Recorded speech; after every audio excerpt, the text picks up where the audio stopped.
Welcome back, guys, and we are finally getting the cowl panel welded in and done and squared away so we can just finally cross this driver's side off, which was, you know, kind of how we started all of this rust repair journey, was trying to just fix this cowl, and it is the last thing we end up doing. Now, what I have already done is got it all mocked up. We finally have this door closing perfectly, although we are using the original door, which we'll do a rust repair video on that one day. This thing is way worse than I thought it was. But it is the door we're going with, and we'll get it right. Now, don't pay attention to my tool collection here. We're gonna get the hinges hooked up. I already have this mocked up. I got a Klinko in set up, and then I just have it snapped at the bottom with a clamp. That's all that it is, but it's kind of in the area I think we're gonna do. We'll throw the door on and just start setting gaps. And that's kind of where we're gonna go from there. And once we get the gap set, we'll get the other cowl in, grind it all up, put the spot welds in and get it done. Let's get started, guys.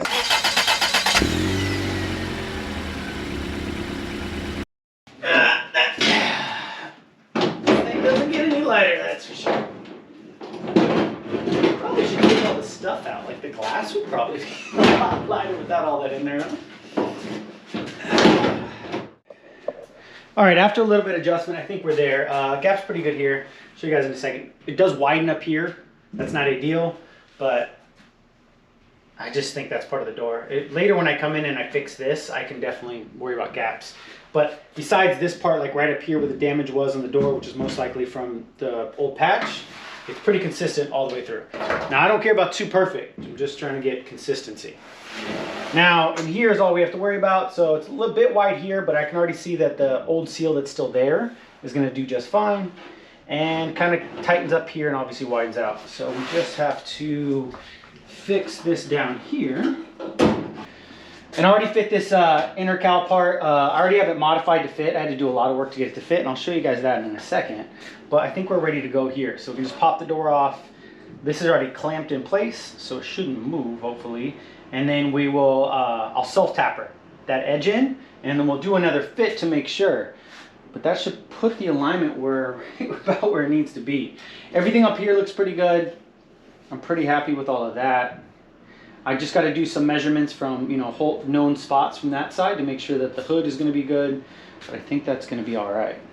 Now, a good thing to do if you're taking these doors on and off and on and off and on and off, and you don't have to try to set your gap every time, what I'm going to do is drill a 1/8 inch hole right here, and I'm going to put Klinkos. But if you don't have Klinkos, you can do like a nail, a pin, a screw, anything that can kind of just help you locate right where you're going to be. So if we just pick like right here and just not wander the drill like that. Do I have mine? I do. There we go. No, it's not wanting to listen at all.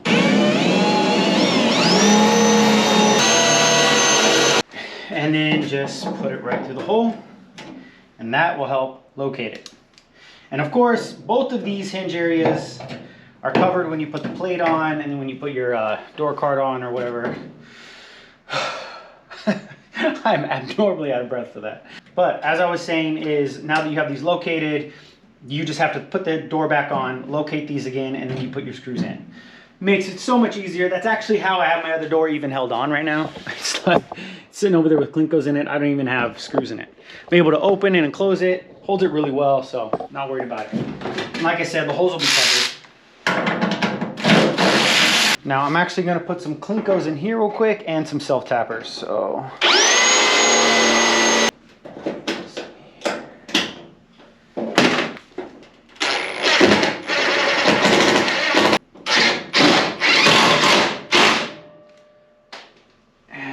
take the Klinkos out.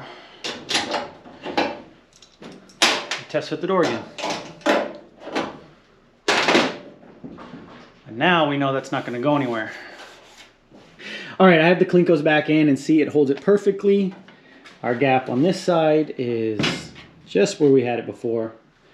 Now over here it's ugly, but you saw from afar, but I'll bring you in. So we have our gap here, and then it's super tight in here. I mean, we're touching at this point. And then we open back out to about here. Now, I actually kind of like this. I may scoot this over just a touch But the reason why, I mean, with how atrocious this is, I'm going to leave this is because, as you can see, this is Bondo in here and stuff like this. This door is really bad. I think I've said that a million times, which is why I didn't want to use it. So what I'm actually going to do is come in here and sculpt the door a little bit when I do the rust repair. So we'll come in here and we'll kind of create ourselves a nice little gap. Only downside is this gap up here is a lot bigger than I would have liked, and it's kind of big on this side too. So it's not anything where I can go either way with it. I've been trying to find the middle ground between the two. It's a lot better on this side, and obviously I can manipulate this one. So I think this is where we're going to kind of leave it and then just sculpt the door later. So that's good, guys. I'm happy there. One thing I have to do, though, is come in and do this dent repair here, because I've already barely beat up a panel. A brand new panel. I've already like made my mark on it. Now, one thing that we had to do was make this panel fit. Come on out. Just okay, well, it's decided it never wants to leave the truck again. Okay, I got that stubborn thing out. Now, basically, this is how it started out, and yes, I have two of these. I wanted to get one that would resemble the passenger side panel, because I don't know if you remember that video. That panel is a perfect replica of the factory one. These are just kind of crap. They get you the general shape, basically. And basically, I went to Chef of the 40s, and they have a picture of the really good patch panel. And I bought it, and they sent me this. And I was like, no, I want the one in the picture. And they said, sorry, this is all we have. And I was like, all right, I want to refund it. They're like, sure, you send it back and we'll refund you minus the shipping. So they're not going to give me back the shipping to get it to me, and I have to pay to ship it back to them. So I just, you know, future truck stuff. Anyway, so we had to modify that in a bunch of ways, curves and stuff like that. But I have a whole clip for that because we did it back when I was messing around with the hinges. So I'll play that clip for you now.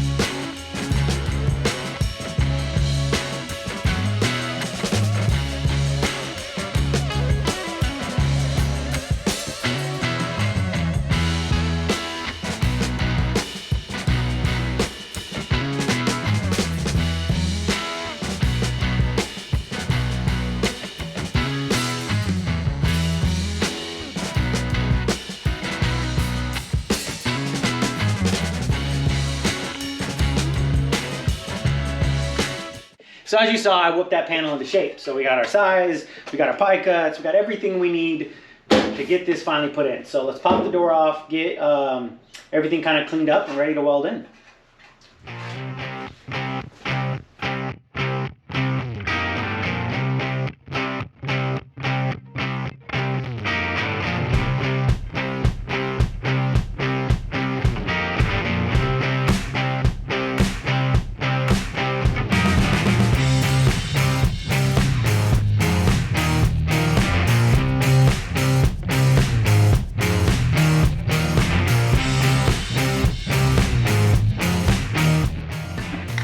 Now guys, just like before, like we did on the passenger side, I'm gonna go ahead and hit all the rust with the wire wheel and then just hit it with some of this rust reformer. This stuff is amazing. If you haven't seen it before, go get it. It's like $7 or $8 and it works just as good as these fluid rust encapsulators, at least in my opinion.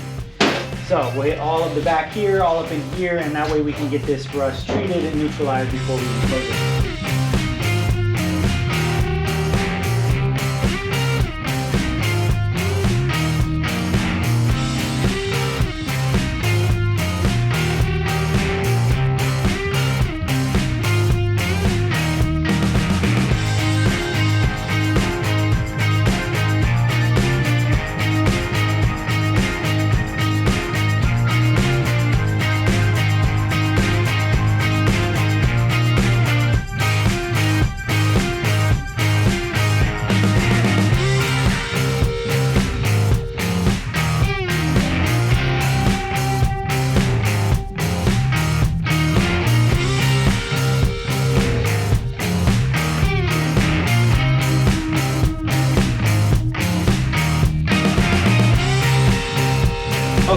those that haven't seen my other videos, basically all I'm going to do is go ahead and punch a bunch of holes like I did for the driver's side or passenger side. And I just take a marker and mark about every inch along the flange, and then we go ahead and just punch out a bunch of holes that way. For me, like I said before, it makes it a lot easier if I just mark it. It gives me kind of general idea of where I need to be. I don't get too crazy if I'm not right on it. But this way, I make sure I get a decent spacing. And then I already kind of have to get around the holes that I already do have. One thing, yeah, we want to make sure that we're not messing up our Klinko holes, because we're going to need that to figure out exactly where we need to put everything back. And I think that's the only one I'm going to mark out. The rest, we'll just kind of come around here and kind of guess at it. And then we bust out our hole puncher. I know a lot of people hate on Harbor Freight, but I love Harbor Freight. I think this is like 35 bucks, and it just saves so much time. You just come in here and bam, there's a hole. There already. We'll go here. All painted, all protected. This rust reformer stuff I love. Everything looks good. Obviously you can see that I weld through primered everything, so this is ready to go. Back over here, you saw that I welded up this edge here. So already weld through primered, everything is painted, protected. I banged out that dent, so we are good to go. This is ready to slap in. Now, as you can see, everything is ready to go. We are finally ready to put everything back. And the upside of using those Klinkos is it's just put it in, line them up, and throw it in. So this should slam right back together. So let's use a little bit of YouTube magic and get this all put together like this. So what we're gonna do here now, guys, is slam the door back on, check our gap one last time, and then go through and just start welding it up. We're gonna have to hammer this a little bit, use a bunch of self-tappers to get it nice and tight up against it, because we want this to be as flat as possible. It's really loose right now. And then we'll just slowly come around and weld it all up. So I'll start here on the flange, which is where our gap is, and just kind of work my way through here and then back down. And then last but not least, we'll get this last part in. That's the plan, guys. Let's go ahead and get the door on one more time and make sure our gaps are good. All right, door's on, everything looks good. I did widen the gap down here a little bit just to match up here because, you know, symmetry is nice. We're nice and tight in here, like I said, but we don't care here at Everyday Workshop. We will make a gap, we will jump a gap, we will create gaps, close gaps, whatever you want to do. Gaps don't stand a chance around here. So this will be taken care of later. I'm gonna consider this good to go. So take the door off and we will start welding this up. You know, I say it all the time, guys, but I'm excited. Like, this stuff just pumps me up because, again, this is just a rusted flap of Bondo when I first got this truck, and now it's going to be a solid steel panel. All right, let's get started. So, you know, I already made a mistake. These holes don't line up. So where we used our punch, because it couldn't get it far enough in, I thought I just punched the edge, but it definitely wasn't enough. It's no big deal. Once this panel gets welded in, you can just knock this ledge over is what you're supposed to do, and then I'll come in and weld these holes up because it'll be right on that rolled edge. But we're not kind of in the center where I want to be, so I went through and drilled out a hole anyways. One thing I want to say about this weld through primer though is that it's not weld through. Honestly, a lot of my spot welds were having problems actually penetrating because of the weld through primer. So what I'm doing now is and I'll do in the holes that I've already drilled, is I just come through with the drill bit through the hole that I already have punched and just clean out that metal. And that way I can weld straight to clean metal and not through some weld through primer. I get really good at penetration that way. And then everything is still protected because the weld through primer is there for the metal that's actually pinched together. I don't know, that's my 2 cents because I can't adhere to anything when the weld through primer is there. So I've already drilled this out, so we'll go ahead and start with this one.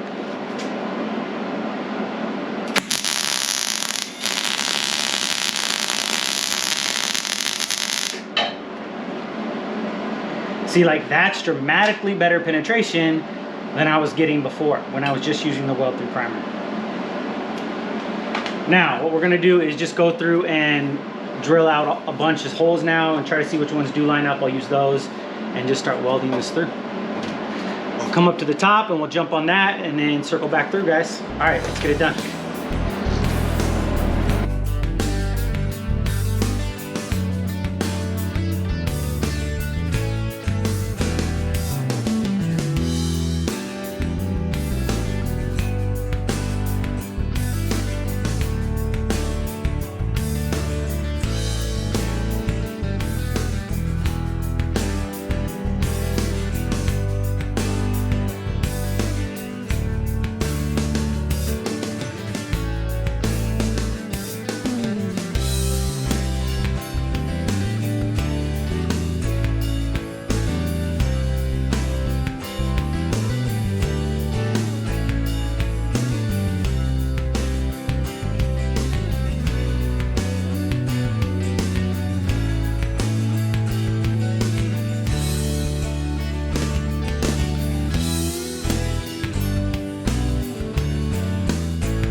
Well, that got dicey, guys. I started blowing through holes, and those giant, huge gaps that I had just were incredibly tough to fill. I kind of didn't anticipate that. I thought it'd be a bit easier than that, but it just had to take my time. I pretty much filled as much as I could, turned the heat up, and just started really, burning in more and more weld so I can build up those gaps. That's what I realized I ended up having to do, was just start building up those holes so that I could grind them back out and actually have something. Technically what the right thing would have been do was just cut all of this out, or find a patch for it and then weld that in and then have those spot welded in. That would have been a lot cleaner and probably the right thing, but I went the route of just filling. So we filled it all up with some MIG weld. I ground it back out. I'm not disappointed with how it came out though. We have some divots and stuff, but I'll come through with a little bit of filler and we'll be able to smooth all of that out. And over here, guys, this has still got that giant factory trough here. We will be leading this. I think I talked about that before. So this will come through and get leaded properly. I don't want to stack an 1/8 inch of Bondo here or anything like that. Because if I wasn't doing the leading seam, the best thing would be to do is just cut all this out and put a patch here as well. But let me bring you in and kind of show you what we're looking at. So here's the side that won't get leaded. I think it came out not too bad, guys. Like I said, maybe some high build primer or some fiberglass just to smooth everything out, but we're gonna do okay. Not enough heat to distort the panel at all, so I'm pretty happy about that. And then in here, like I said, we'll just have to fill this because, it's pretty bad. You need to fill all that out. It's a good 1/8 of an inch. So that's quite a bit. But like I said, we're gonna body solder it, or that's actually what I have, lead, same idea. Either way, I wanted to get this re-ground out and finish welded because, I was a bit terrified as it was going. But this is definitely something passable, and we'll be able to, make this look good in the end. So now on to getting the inner cowl in. So I'll just come through and spot weld, get everything done, and let's call this, let's cross this off the checklist, basically. All right, let's get started.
Well, it's the next day. I got tired, so I went inside after I welded all that up. Plus, the next day I had to come out and clean the shop. I mean, this was so much cleaner. I don't know if you guys remember, but everything was black. But now that we got done with the transmission, most of the greasy stuff is done. Like that thick grease that was just leaving tracks everywhere. So I went ahead and got everything cleaned up. I couldn't take it anymore. So a nice clean shop is easy to work in. But let me bring you in and show you where we're at. You saw already though. I already welded everything up. We got all of our spot welds here. Welded in this panel because I forgot to grind it out, so we're gonna just weld it through the paint. I was just trying to get it all done. But I'm happy with how it came out. Everything lines up. It's nice and sturdy. Downside is, and I don't know if you guys are gonna be able to see this, but the panel kind of kicks out a little bit. And basically it's too far this way. So what I need to do is basically come in and cut this corner off and then knock it back and then trim the excess, and then we'll just weld that back. Just little stuff to do with patch panels, and I know it's the panel because we have all of our other lines match up perfectly, so we'll just go ahead and get that cleaned up, guys. And also, as you can see, I still have that gap in the truck. It happened on the other side too, and I know it's not the panel because this side, remember, we patched the panel in, so we didn't even touch this area right here. So I really don't know what's going on there. Maybe it's because of this panel that we replaced or something. So I'm gonna have to go in and add metal here and on that side later. But that's no big deal, we'll take care of it. Put the door on, the panel looks good. The gaps are pretty good. I mean, it's wide, but you know, it's really wide up there too. So it matches, which means makes it good. But I don't know if you guys can see here, guys, the door actually just jogs in. So the door itself is messed up, so we'll come through later and kind of gap the door. But I'm really happy with how it turned out. Let's go ahead and grind it up, get that side fixed, and call this done. I'm just gonna cut right along here and basically a relief cut.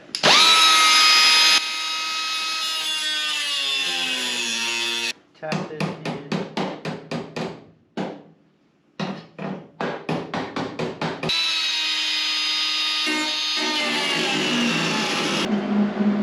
Woo, that worked. There we go. I'll take that.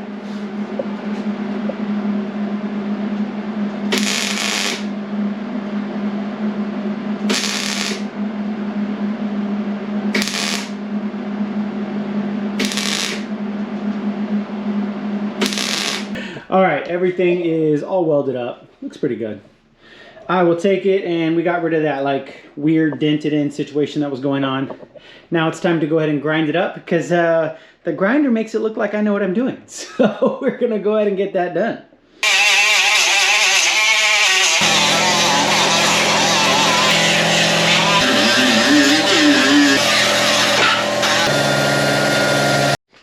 Not bad, not bad. I'm pretty happy with that it came out. You guys saw me hitting it with the DA, cleaning up. All this looks really good. This is how this turned out. Not too bad. I'll take it. It still sticks out kind of far, but I don't want to. Then I feel like I'd be knocking it too far back from this body line here. So we're gonna leave it. Looks good. I'll take it. And then I kind of cleaned up here a little bit just to show you guys. So this little bit is what's gonna get filled in, and again, we're gonna do that with some lead. We'll do that on another video though. All of our lines look good here. I'm really happy with how this turned out. Went ahead and cleaned up this. Now I filled in that pie cup gap that we had, which is that gap right there. I can't do this side yet, but once the cab gets back up in the air and I can kind of come from this angle inward, I'll be able to get that. But that's on me. This looks good. I'm really happy, guys. Oh man, that is it. That is a wrap for this week, guys. I hope you enjoyed the video. And this was a journey getting to this panel. This was the very first rust repair I set out to do on this truck, and it'll be one of the last panels to go on. Between the hinges and just learning how to go about getting all this done, it was definitely a journey. But a couple of you guys reached out to me and said that the videos are really helping you do a lot of similar stuff on the trucks, and it means a lot to me, guys. So I really hope you guys enjoyed this video. And don't forget, I'm on Instagram and Facebook. And please like, comment, and subscribe. It does help me out a lot, guys. And remember, if I can do this, so can you. I'll catch you guys on the next one.